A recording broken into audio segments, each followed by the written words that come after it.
2-bedroom. This apartment, it's a long apartment. We enter into a common area that extends about 9 by 8.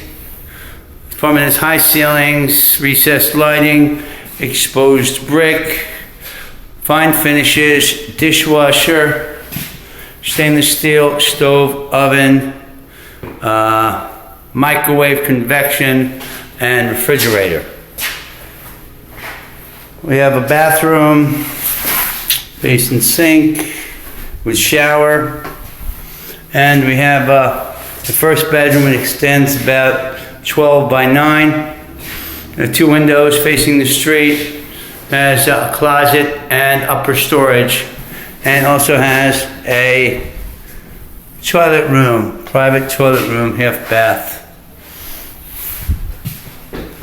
As we pass through the living room, we have 1, 2, 3, and 2 windows in another bedroom, which is about 7 by 9 with 2 windows.